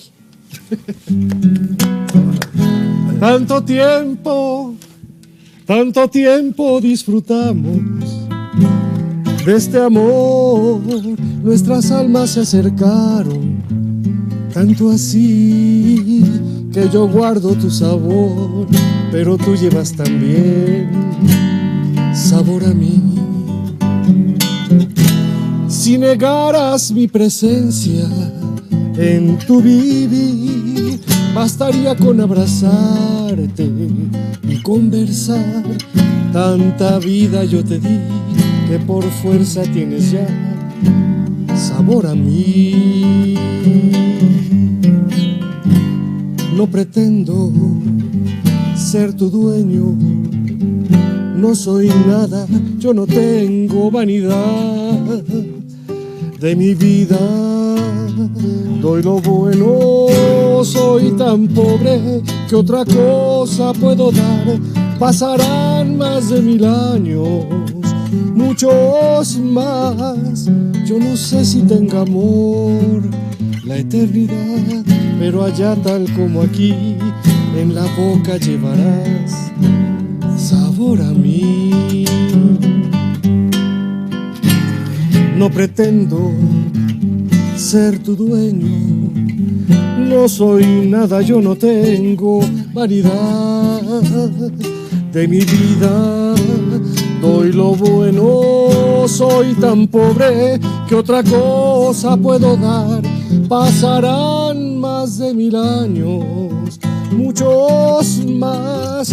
Yo no sé si tenga amor la eternidad, pero allá tal como aquí, en la boca llevarás sabor a mí, sabor a mí.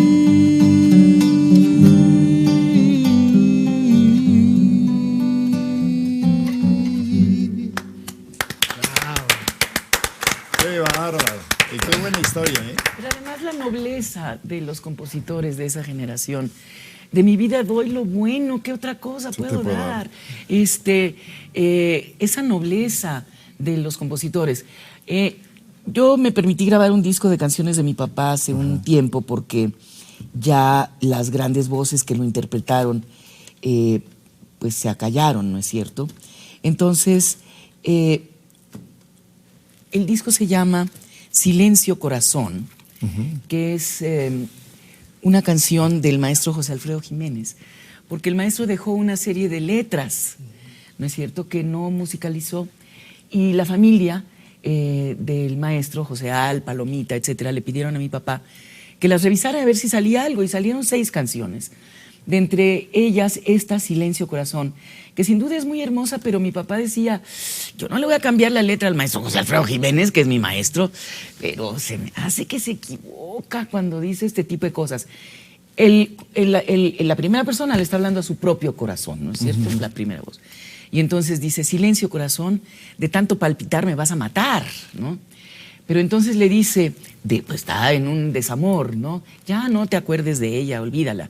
Y luego dice, no busques otro amor para curar tus males. Te vas a convencer que todas son iguales. Dice mi papá, eso no se puede decir. Aunque sea verdad. Eso no está bien para una canción. Sí, padre. Porque una cosa es el desamor y otra cosa es el despecho. Claro. ¿No es cierto? Entonces uno puede escribir por desamor. Pero ya el despecho, mejor salga usted, ¿no? Claro. Con un cuchillo hagas esto. Pero no puede plasmar en una melodía que pretende ser artística, una letra de despecho, de coraje, todo eso, porque entonces caemos en, no vamos a mencionar géneros, pero lo de ahora, ¿no? Que son unos reclamos muy vulgares, muy soeces a la mujer. Exacto. Estamos en una pausa. Bueno, cantado, sí, Sabor a mí las de haber cantado 20 veces. Sí, ¿la has todas las dedicado así, en serio, así, cañón? Pues sí me acuerdo sí me acuerdo, sí tengo recuerdos, pues. Eso, no te comprometemos. Hacemos una pausa y regresamos con más.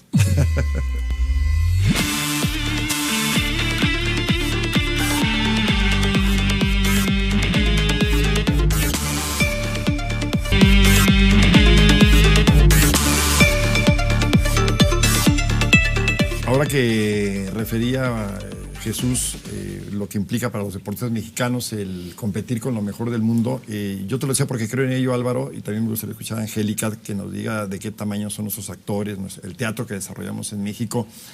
Sí somos campeones, ¿no, Álvaro? A nivel mundial, con nuestra música, con nuestros compositores. Ahí no hay pierde, medallistas olímpicos. Bueno, yo participé, colaboré con un gran economista que es mi amigo de toda la vida, de mi infancia, Ernesto Piedras Feria, el doctor.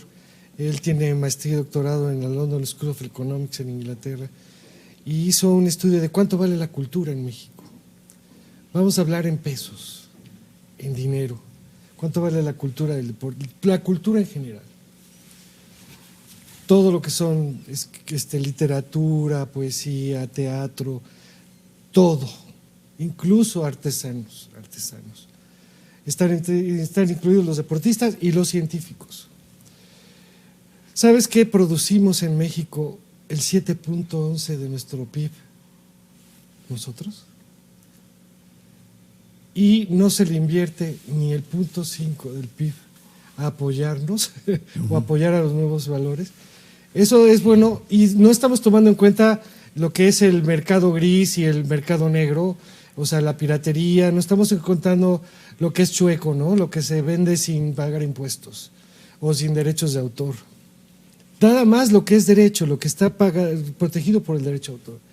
Entonces, fíjate lo importante que es dentro de México la actividad cultural.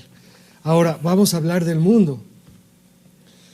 Yo te apuesto ahorita porque lo sé, porque una tía mía fue a Rusia hace poco y dice que estando allá en la Plaza Roja, visitando, pues iba en un tour, de repente se metieron por ahí en las calles a darse en un cafecito. Dice, y fíjate, lo primero que vi en el cafecito, cuadros de Diego Rivera y de Frida Kahlo. Y oyó una canción de Manzanero, una canción de mi papá y una de José Alfredo Jiménez en el ambiente. Dice, ¿hasta dónde llega la cultura mexicana? Dice, bueno, no fue lo único que escuchó música de todo el mundo, pero fíjate hasta dónde llega la cultura mexicana a permear otras culturas tan lejanas y tan quizá distintas a la nuestra, de otra idiosincrasia y de otra raza y de otras cosas. Cómo el espíritu mexicano ha permeado. Ahora, hablando de la música, pues definitivamente Bésame mucho. Mi papá tiene una canción, La Mentira, fue cantada por Frank Sinatra, sí. Y por otros artistas internacionales. Así ha habido muchos compositores que tuvieron, Alberto Domínguez, ¿no? Si ustedes ven la película... ¿Y la de Frenesí? Si ustedes ven, sí, ¿no? No, la de Alberto Domínguez es la de Frenesí y, Frenesí. Y Mujer, Perfidia. Perfidia. Si ustedes ven la película, una de las películas más grandes del mundo, que se llama Casablanca, ahí sale Frenesí, tocada por una big band en París. Entonces, imagínense qué importante es la música mexicana.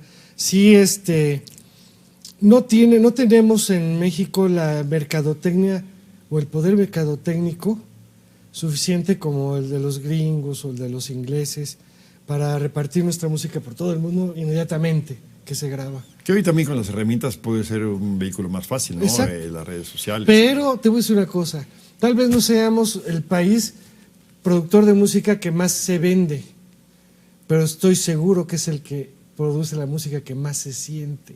Ay, y durante muchos años. Qué padre. Porque además hay que decir una cosa, hablaste de Casablanca, la película.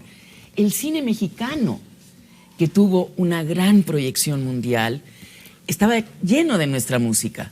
Entonces cualquier mariachi en la carrera 40 o no sé qué de Bogotá, tú le pides canciones mexicanas, se lo saben, pero por las películas, ¿no es cierto? Sí. Tan importante también la proyección que dio de nuestro país en términos culturales la telenovela, que en un momento dado se vendía a 190 países del mundo.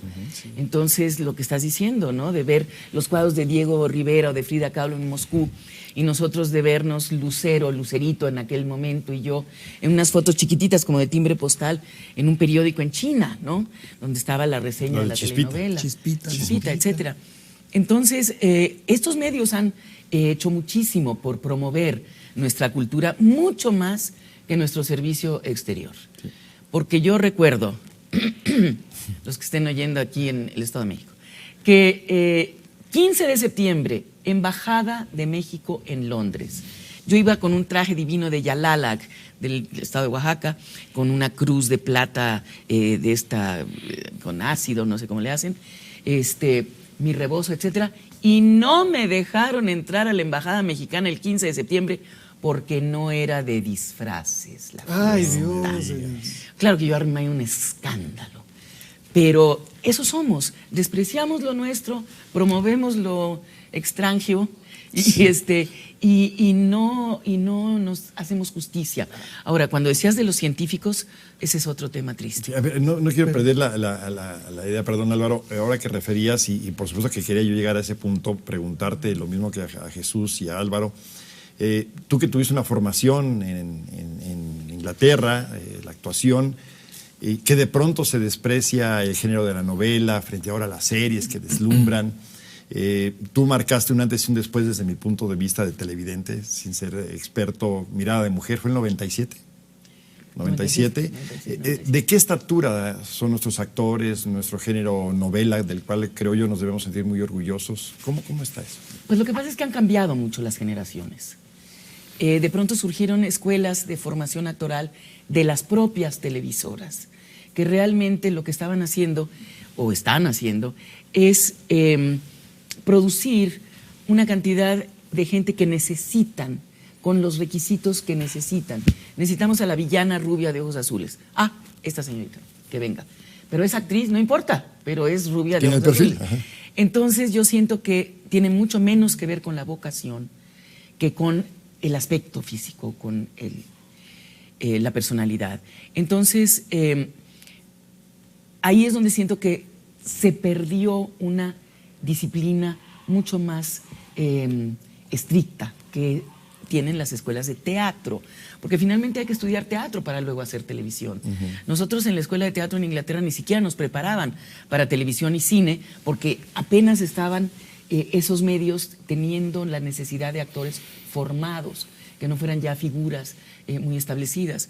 Y aquí siento que en detrimento de la formación, hemos optado por eso. Y sin embargo, grandes actores, actrices de teatro han hecho televisión y la han enriquecido. Ah, no, bueno, claro. Con gran talento. Y directores. Claro. En el caso de Mirada de Mujer teníamos un director de teatro, Antonio Serrano. ¿Bernardo Romero fue quien la escribió? Bernardo Romero, colombiano.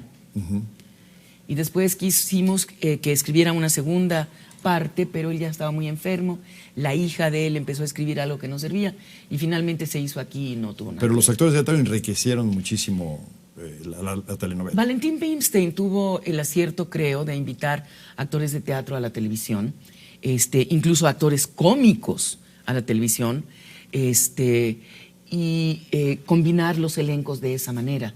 Y creo que evidentemente se enriqueció, pero con esos actores todavía formados por Sequizano y esa Escuela de Bellas Artes. Entonces, por ejemplo, en Vivir un poco, que fue una de las primeras novelas con actores de teatro que nunca habían hecho televisión, como Carlos Ancira, por ejemplo, que estaba en ese momento en su monólogo del Diario de un Loco, como Beatriz Sheridan. Ellos enriquecieron muchísimo el trabajo actoral, pero todavía eran esa generación de antes, ¿no es cierto? Pero en relación al desprecio por el trabajo de la televisión, ¿dónde me han visto en la Compañía Nacional de Teatro? Vamos a hacer una pausa y regresamos con más. Y esto me da pie para preguntarte algo a Jesús. Está regresando. Claro. Está usted en su casa.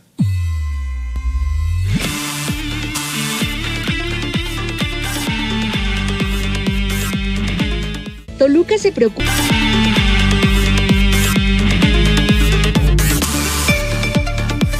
Bueno, hay que darle a la idea, Jesús. Tuviste la oportunidad, tanto en el Estado de México como a nivel federal, de ser dirigente deportivo. Sí. Y yo creo que esa experiencia te dio una visión completa de fortalezas y debilidades, hablando de, pues, en la disciplina que lo pongamos en México, de cómo aspirar a estar en la élite mundial, teniendo tanta riqueza en México. ¿Qué pasa? ¿Y tú con qué experiencia te quedaste? Pues primero, fíjate que cuando uno es atleta, pues se queja mucho de muchas carencias que hay, pero cuando uno se pasa del otro lado, pues te das cuenta que tampoco hay muchas cosas que dar, pues, ¿no? En el momento que yo tuve la oportunidad de estar en el deporte en el Estado de México, en el gobierno de Arturo Montiel, fue una época extraordinaria, porque yo siempre he dicho que si tu jefe te compra y compra el tema y le entiende y le gusta y lo quiere, pues es más fácil las ideas que puedas tener, plasmarlas, ¿no? Y así fue en esa época. Yo no recuerdo algún proyecto, uno solo, que le haya dicho al gobernador que había que apoyarlo y que hubiera dicho que no, todo. Y de ahí surgieron cosas muy interesantes, de hecho, nacionales, a partir de ese gran reconocimiento que hace el gobierno a los medallistas de los Juegos de Sydney en el 2000, en donde el Estado de México tiene 5 de 6 medallas olímpicas. Ese fue el parteaguas en el reconocimiento a los atletas de hoy. A medallistas. A los medallistas olímpicos y paralímpicos también.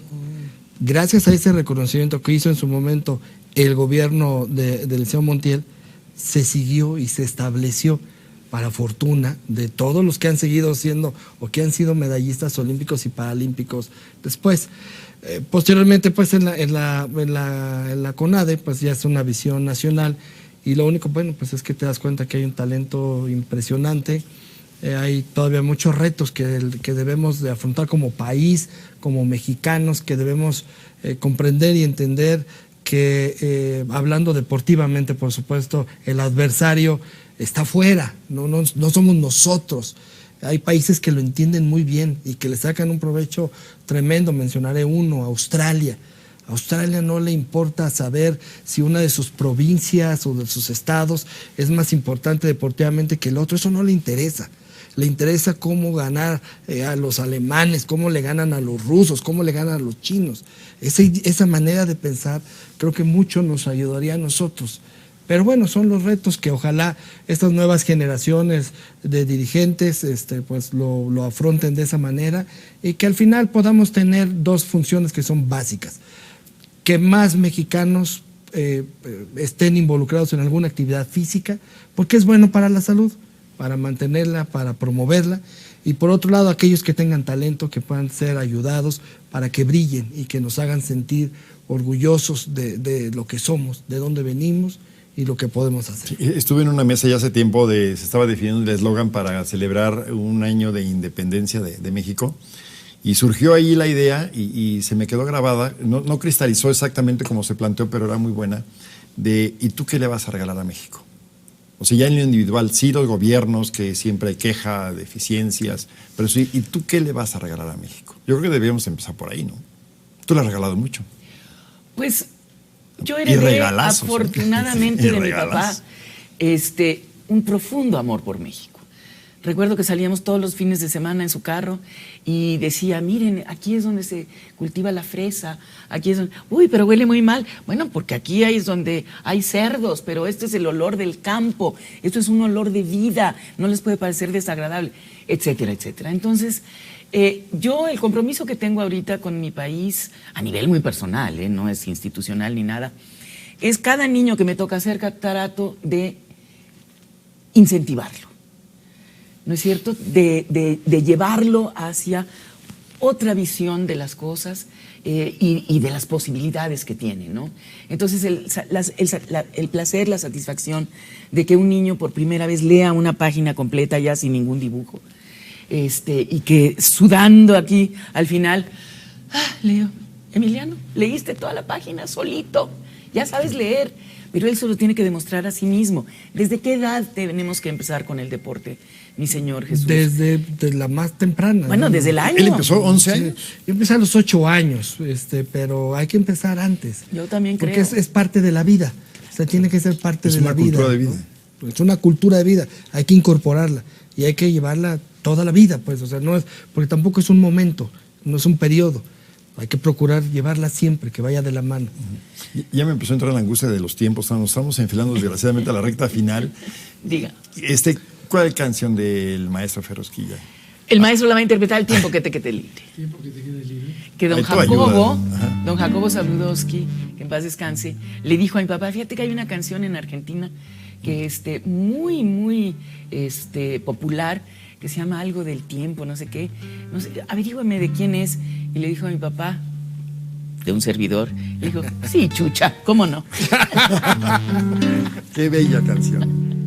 El tiempo que te quede libre, si te es posible, dedícalo a mí.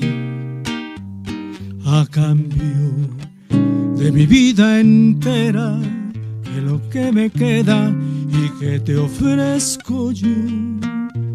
Atiende preferentemente a toda esa gente que te pide amor. El tiempo que te quede libre, si te es posible, dedícalo a mí. El tiempo que te quede libre, si te es posible, dedícalo a mí.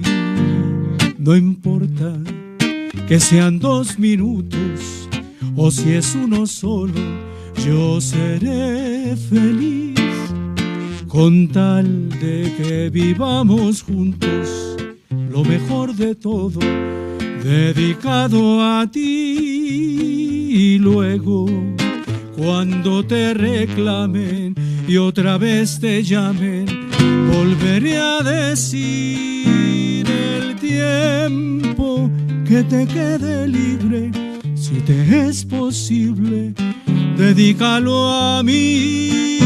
El tiempo que te quede libre, si te es posible, dedícalo a mí. María, la pausa no puedo evitar preguntarte, ¿qué sientes cuando escuchas la música de tu papá? Hay muchísima nostalgia, porque además lo disfruté tanto, porque a diferencia de la situación del maestro Álvaro, mi papá vivió hasta los 96 años, entonces, y tuvimos una relación muy cercana de hablarnos 3-4 veces al día, todos los días, porque él estaba en Mazatlán. Bueno, mi papá, yo creo que esa es musicalmente una de sus melodías, de sus canciones más complejas, ¿no? Él, egresado del conservatorio, fue de aquí, Nacional de Música en la Ciudad de México, fue maestro, uno de sus maestros fue Silvestre Revueltas, Manuel M. Ponce, decía mi papá, pero con mucho cariño y nostalgia, dice, se murió este Silvestre, hombre, debiéndome 1 centavo, nunca me lo pagó. Hacemos una pausa y regresamos a su casa.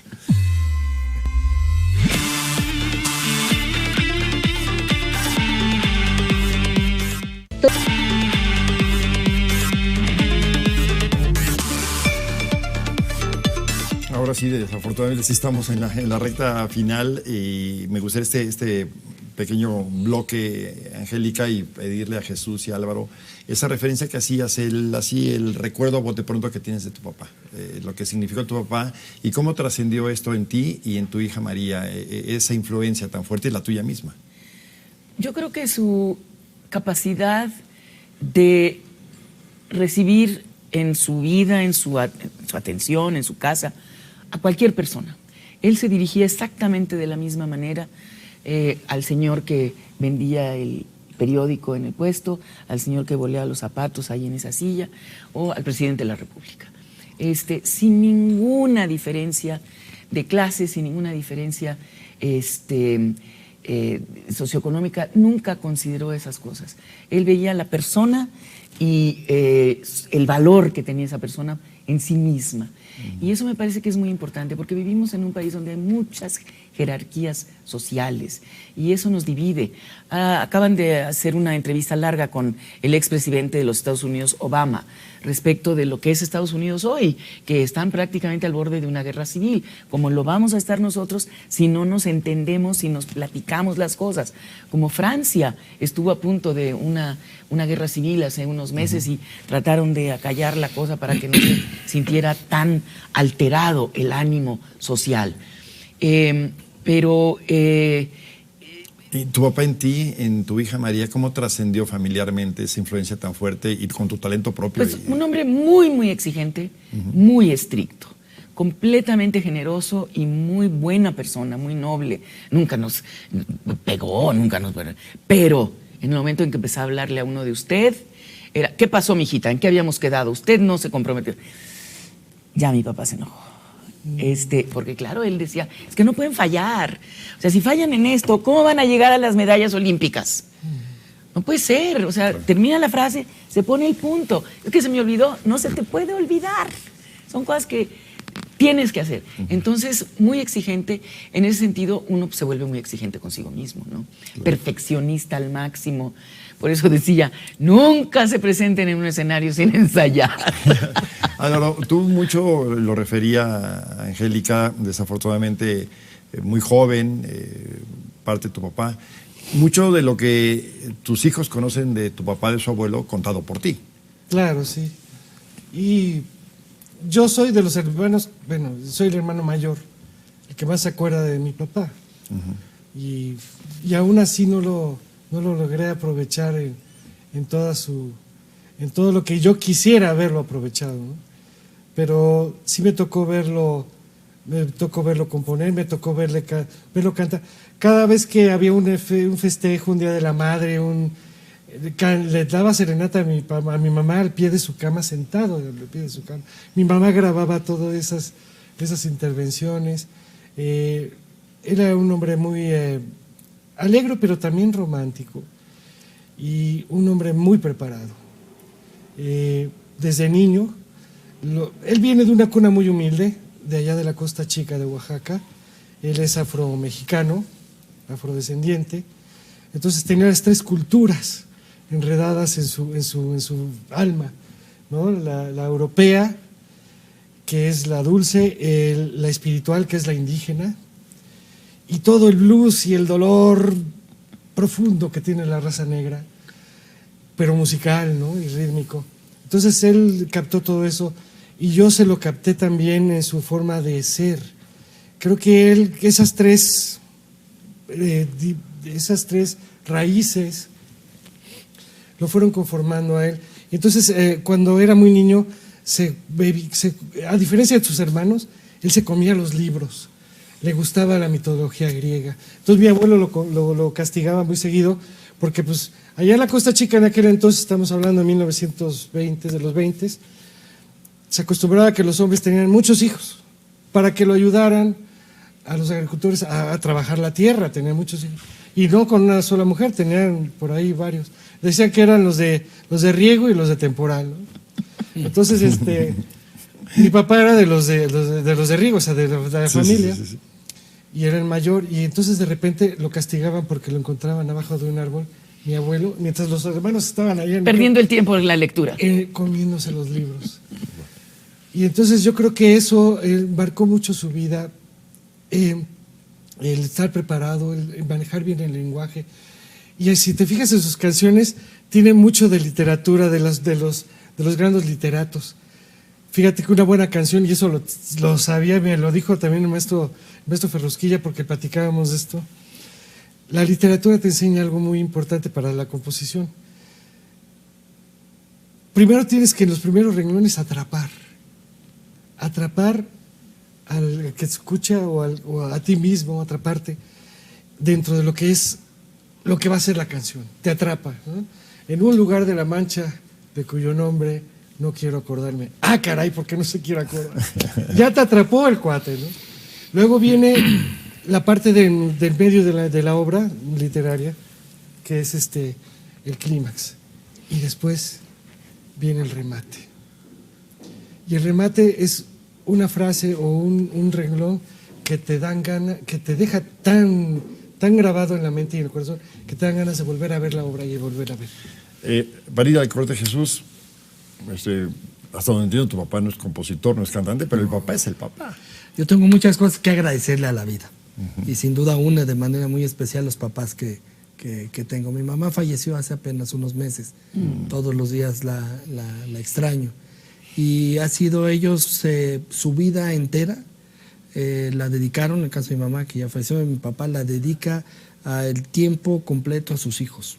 Esa fue su misión de vida.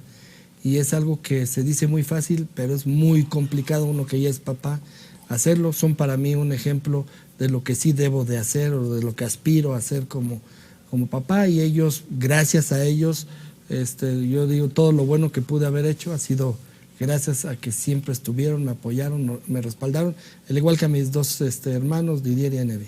Y qué padre por tus hermanos que no tengo gusto de conocer, pero también qué satisfacción para tus papás, y con esto termino para irnos a la pausa, qué regalazo les diste, que supieran que uno de sus hijos era Jesús Mena. Pues, y mis dos hermanos, que son también muy exitosos, Qué padre. son buenos hijos. Creo que ellos, de acuerdo a lo que hicieron, deben sentirse satisfechos, muy contentos de que esa inversión pues, redituó bien con la familia que tenemos. Qué padre, felicidades. Hacemos Gracias. una pausa, regresamos ya para despedirnos. Volvemos aquí a su casa.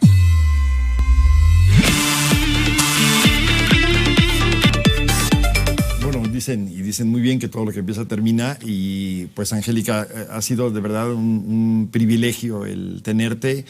Te agradezco tu generosidad desde la llamada de inicio de la invitación. Muchas gracias a ti. Sí, había una admiración por ti, hoy se ha quintuplicado, eres una gran persona, vienes de una familia espectacular. Yo a tu papá lo conocí en la XW, te decía al principio del programa, por Héctor Madera Ferrón. Yo trabajaba ahí cuando empezaba en esto, en la W, en el estudio Azul y Plata, ahí en Ayuntamiento 52, y fue maravilloso conocer a ese tan grande de la música, y simplemente darte las gracias y dejar la puerta abierta, que no sea la última. Te veo espectacular, esos ojazos que te han caracterizado, tu sonrisa. Eres muy bella por fuera y por dentro. Muchas gracias. Ha sido delicioso este encuentro, muy, muy cercano. Muchas gracias. Muy amable. Álvaro. 1938 mi papá entró a la W. 38. Ahí estoy hablando. Perdón, maestro. Sí, yo lo conocí a él, ahora te digo, 1976. Yo estuve en 76, 79 en la XW. Qué padre recuerdo. Álvaro, volverte a reencontrar, removiste muchas cosas. Te tengo un gran aprecio, gran admiración, sí por tu papá, pero sobre todo por el camino que tú has desarrollado. Un beso a la querida Tere y a tus hijos. Gracias. Y gracias por aceptar la invitación. Al contrario, muchas gracias, es un honor de estar aquí, y ojalá no sea la última vez. No va a ser la última, vas a ver que no. Jesús, también te agradezco mucho. 1988, recuerdo perfecto, empezábamos en este camino, y haber entrevistado en ese entonces a un medallista olímpico me llenó de satisfacción. Ahí tengo la foto, se la voy a mostrar aquí en el programa. Y te veo espectacular. Dicen bien que el deporte forma personas, y como persona eres un tipazo. Entonces me halaga mucho el que estés aquí. Gracias, Carlos, y felicidades por tu programa, que está padrísimo, que sean muchos más. Y hoy, además, como lo dije al inicio, honrado de estar aquí entre personalidades, que uno, bueno, ¿qué mexicano no ha cantado, entonado alguna de estas bellísimas canciones que forman parte del legado de su familia y del legado de México como mexicano, del cual nos sentimos muy orgullosos? Muchísimas gracias. Que viva México. Gracias. Que viva, gracias. Chava, como siempre, muchas gracias. ¿Con qué nos despedimos, Álvaro? Tú mandas. A ver, venga, Chava, tú también. Es un pasillo ecuatoriano. Allá en la Costa Chica hay mucha influencia de la música sudamericana, porque encallaron muchos barcos en la época de fiebre de oro de California. Argentinos, colombianos, peruanos. Y este es un pasillo, en realidad le decimos pasillo ecuatoriano, pero el pasillo nació en Colombia. Y mi papá compuso esta canción en ese ritmo, allá en Chapingo, que dice: yo quiero luz de luna para mi noche triste, para pensar divina la ilusión que me trajiste, para sentirte mía, mía tú como ninguna. Pues desde que te fuiste no he tenido luz de luna.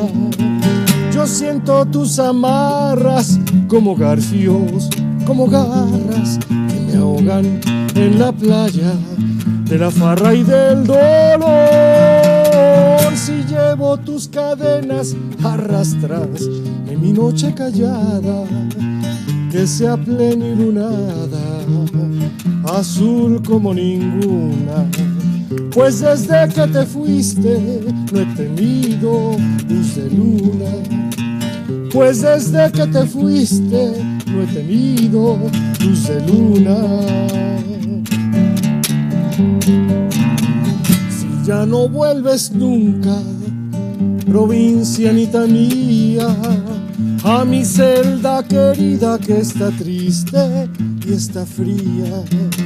Si al menos tu recuerdo ponga luz sobre mi bruma, pues desde que te fuiste no he tenido luz de luna.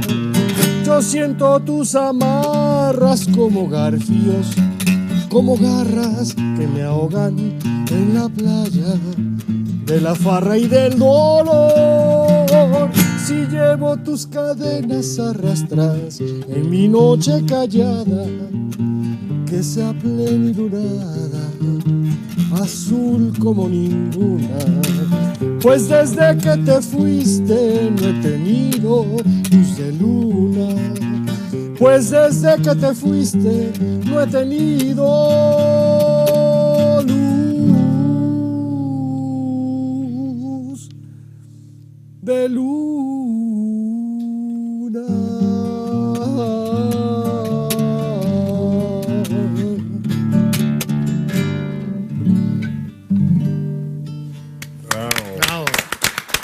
Gracias. Gracias. Gracias. Gracias. Bravo.